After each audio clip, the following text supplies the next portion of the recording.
Сәлем достар, микрофонда Есенбек Құрбан. Кезекті видеоны жалғастырамыз. Бүгінгі видеода біз сіздермен SQL-дағы Group By мен Having атты бөліммен танысатын боламыз. Мұқият оқитын болсақ, Group By бағандардың бірдей мәні бойынша жолдарды топтау үшін қолданылады дейді. Having соңғы нәтижелі жиынтықта деректерді топтау арқылы жолдар санын шектейді деп анықтама берген екен. Бұны біз не үшін өтіп жатырмыз? Себебі ұлттық бірыңғай тестілеуде қай баспада белгілі бір сөз келсе болды, ол ұбт-да келуі мүмкін. Group By мен Having айтылды ма? Айтылды. Ол мүмкін келіп қалуы. Бүгін Group By мен Having'ге жеке тоқталатын боламыз. Бұл біздегі плейлисттің негізі соңғы видеосы. Егер біз мұқият қарайтын болсақ, SQL туралы плейлист деректер базасынан басталады, ең соңындағы join-мен аяқталады. Примерно осы жерлерде осы бөлімдерге қосып жібереміз. Қаласаңыздар, сіздер толығымен өздеріңіз көріп шықсаңыздар болады. Жалпы Group By мен Having туралы W3 School сайтынан SQL бөлімінде қарайтын болсақ, Group By мен Having бірге келген. Кітап бөліміндегі анықтамаларға бірдей мәні бойынша жолдарды топтау деген сөзге жауап берейік. Одан кейін деректер топтау арқылы санын шектеу дегенді жауап берейік. Олай болса біз бастаймыз.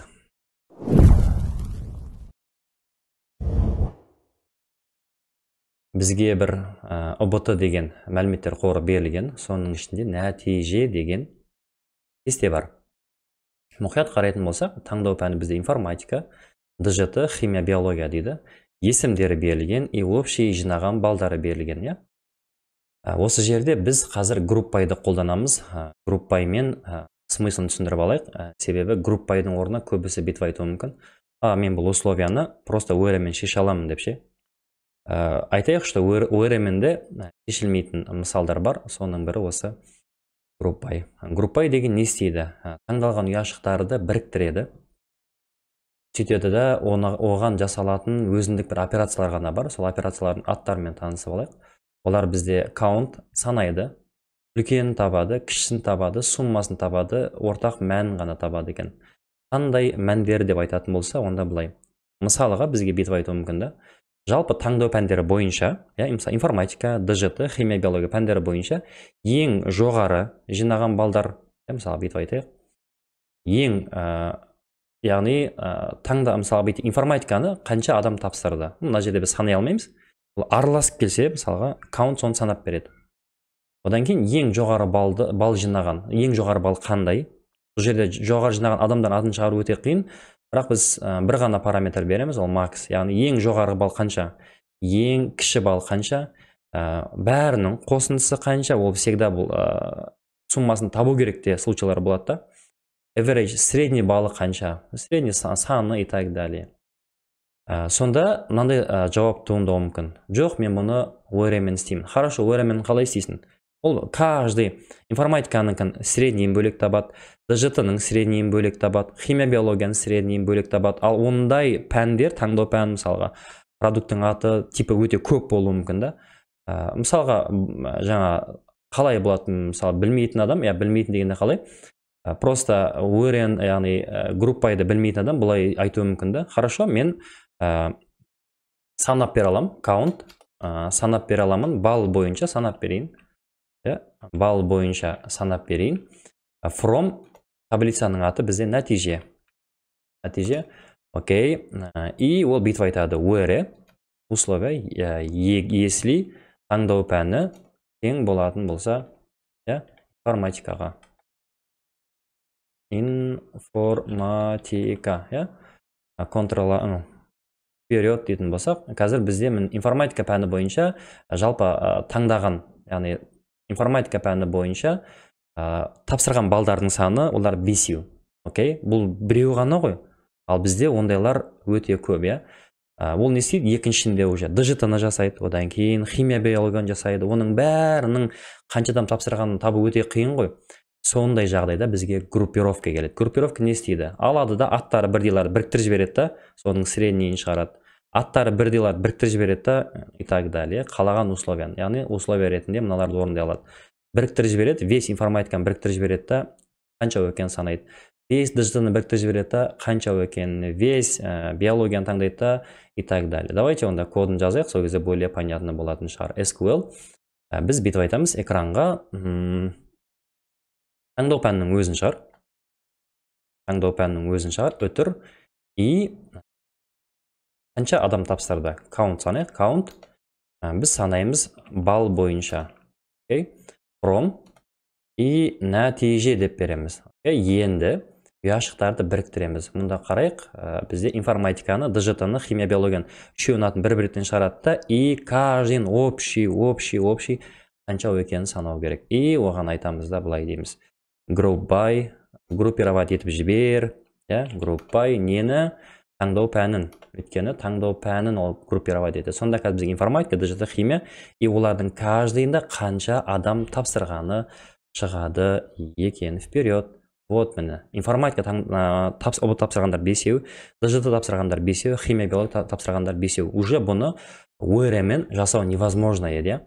Окей, бұл бізде count кетті. Енді max, яғни ең жоғарғы балды таңдайық. Ол бізде max. Ең жоғарғы балдарын қарайық. Каждый ненің.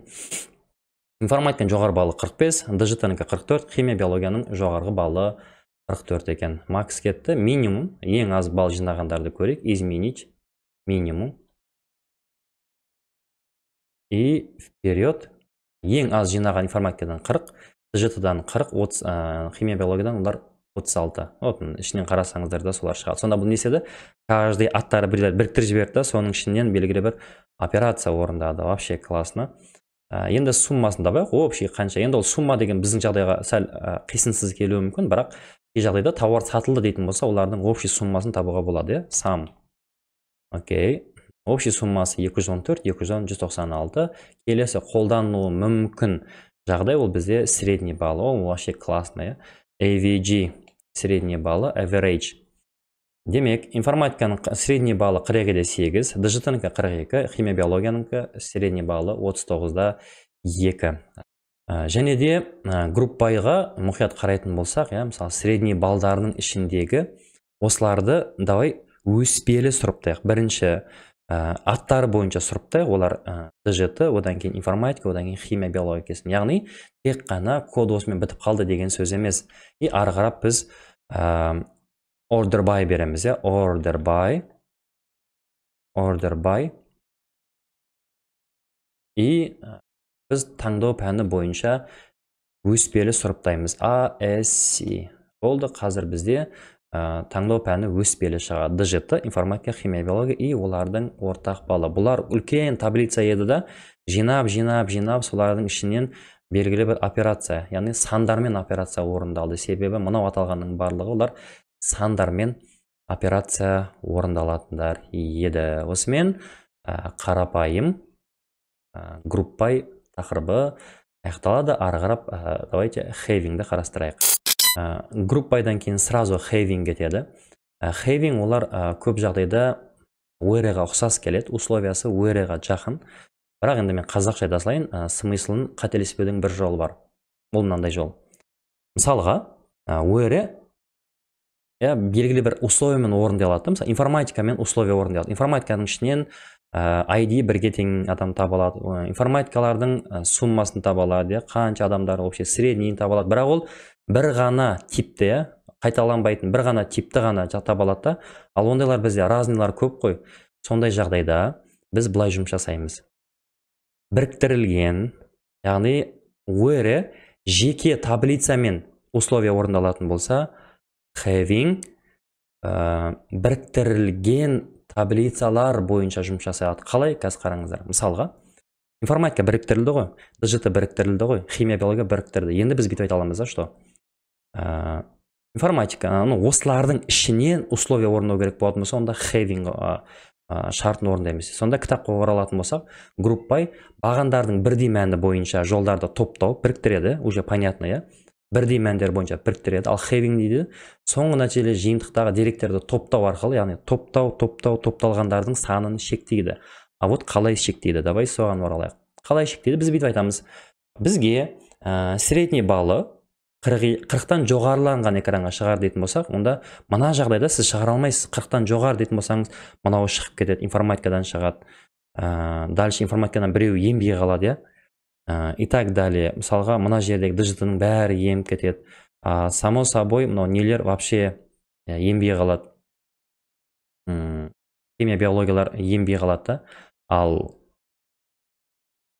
having ол уже бірігіп қойған среднилардың ішіндегілерді не істей алады, кітапта не деп айтқан? Санын шектей алады. Яғни условияны осы берілген, уже реттеліп қойған, группировать етіліп қойғандардың ішіне условия жазуға болады. Уже сен бұл жерде where'ні қолдана алмайсың, сен қолданасың having'ді. Having. Средний баллы AVG. Значит, having деп өзін қолданған көп жағдайда дұрыс емес. Средний балдары 40-тан жоғарыларын ғана шығар дейтін болсақ, мынаны пока өшіре тұрайын. Қазір көрейік не шығатыны. Общийда 39 бар ғой. Қазір мен havingға условия беретін болсам, онда 39 шықпай қалуы керек. Having 40-тан жоғарылар ғана шық дейтін болсам, онда бізге екеуі ғана шығады. Вот это класс. Демек, қорытатын болсақ, группай аттары бірдейлерді группировать етіп белгілі бір мәндермен жұмыс жасай аламыз, экранға көре аламыз, вообще суммасын и так далее, өзі 5-ақ мән бар ғой. Ал having сол біріктірілген ұяшықтарға шектеу бере аламыз. Вот это шектеу. Үлкен, кішілі деген сияқты шарттарды бере алады екенбіз. Бүгінгі қарапайым видеода біз сіздермен Арман ПВ 10 класс 217-де келген группай мен havingға разбор аяқталды деп санауға болады. Сіздермен бірге болған Есенбек Құрбан. Келесі видеоларда жүздескенше сау саламатта болыңыздар.